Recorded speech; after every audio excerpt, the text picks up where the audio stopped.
आज तुम्ही पोस्टानं कोणाला पत्र पाठवलेलं आहे, काय त्याच्या मागचं होते? जय श्रीराम. मी सुधीर बिरवाडे, हिंदू महासभा शहर अध्यक्ष.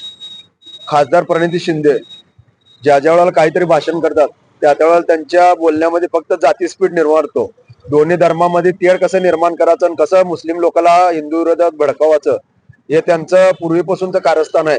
आणि त्याच गोष्टीवर त्यांनी निवडणूक लढवली होती. शास्त्रीनगरमध्ये परवा त्यांनी भाषणात म्हणले की गड्डा हा सर्वांचा आहे, फक्त हिंदूंचा नाही.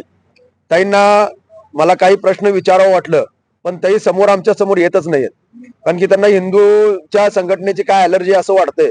मग शेवटी आम्ही एक विचार केला की ताईंना आपण पत्र व्यवहार करावा, जेणेकरून ते पत्र त्यांच्या हातात पडलं पाहिजे, त्यांनी मला उत्तर दिलं पाहिजे. की आम्ही असं विचारलंय ताईला की ज्या वेळेला एखादा मुस्लिम जर गाई कापत असेल तर ताई तुम्ही असं म्हणता का खबरदार ती गाई कापू नका, ती हिंदूंची माता आहे, असं तुम्ही कधीच म्हणत नाहीत. ज्या वेळेला श्रद्धा वालवलकरचा 35 तुकडे करून लव जिहाद मध्ये तिला फ्रीज मध्ये तिनं सापडली, ज्यावेळेला लव जिहादची घटना होती त्यावेळेला ताई असं कधीच म्हणत नाहीत खबरदार ती आपली माता भगिनी आहे, तिला तुम्ही हात लावू नका, असं कधीच होत नाही. परत ज्यावेळेला बांगलादेशमध्ये हिंदूंचे मंदिर, हिंदूंवर होणारा अत्याचार होत होता त्यावेळेला ताई असं कधीच म्हणले नाहीत की बांगलादेशातील मुसलमानांना त्यांनी आवाहन केले नाहीत की हिंदूंना मारू नका, हिंदूंचे मंदिर पाडू नका, ते सुद्धा आपले बंधू आहेत, धर्मसमभाव बाळगा, असं कधीच म्हणत नाहीत. आणि मग ज्या वेळेला आम्ही कुठेतरी हिंदुत्वाचा मुद्दा उचलून धरतो त्यावेळेला ताईच्या पोटात दुखा लागतं. मग आम्हाला असा प्रश्न पडलेला आहे की ताई फक्त मुसलमानांची आहे का, हिंदूंची नाही आहे का?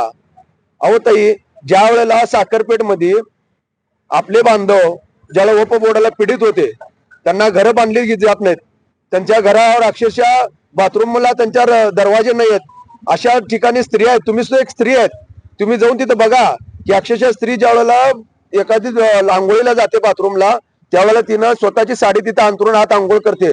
अशा परिस्थितीमध्ये तिथं वक्फ बोर्डाला पीडित लोक आहेत, तरी तुम्ही तिथं न्याय द्यायला येत नाही, कधी त्यांना विचारत नाही. पण कुठेतरी आम्ही हिंदुत्वाचा मुद्दा उचलला की बाबा गड्ड्यावर फक्त हिंदूंचे दुकानं राहावं, प्रयागराज मध्ये जसं मोदीने योगी साहेबांनी केलंय तसं आम्ही सुद्धा इथं राबवतोय. शेवटी आमची जत्रा आम्ही आमच्या हिंदूंची जत्रा आम्ही हिंदूंचे व्यापारी कमवते, त्यांचा आर्थिक हे सुधारते. प्रत्येक जातीला प्रत्येक धर्माला एक अधिकार दिलाय बाबासाहेब आंबेडकरांनी प्रत्येकांना की प्रत्येकाचा तो उचलू शकतो. की जसं बाबा आमच्या गड्ड्यावर आमच्या हिंदूंचा आर्थिक व्यवहार हिंदूंकडे राहू दे, अशासाठी आम्ही मुद्दा उचलून धरला होता. त्यात तुमचं पोटदुखाचं कारण का? आम्ही का मुसलमान लोकांना गड्ड्यावर येऊ नका म्हणलंय का? अजिबात नाही, येऊ देत. शेवटी काय ताई, तुम्ही ज्यांनी हिंदूंना दहशतवादी म्हणलं त्यांचे तुम्ही कन्या आहेत, त्यामुळे तुमच्या शेवटी तुम्हाला सुद्धा तुम्ही सुद्धा तेच वक्तव्य करणार.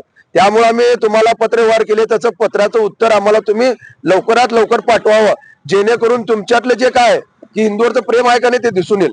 ताई, तुम्हाला एवढंच सांगतो की तुम्ही यापुढं या जातीपातीमध्ये पडू नका आणि तुम्ही फक्त आपल्या विकासाकडे लक्ष द्या. तुमचं तर विकासाकडे अजिबात लक्ष नसते, कधीच लक्ष नसते. ज्या वेळेला कुठं तर मुस्लिमवर काय तर झालं की तुम्ही ज्या वेळेला कॅन्डल मोर्चे हे मोर्चे ते घेऊन येता, पण हिंदूंना अत्याचार झालं ग बसता.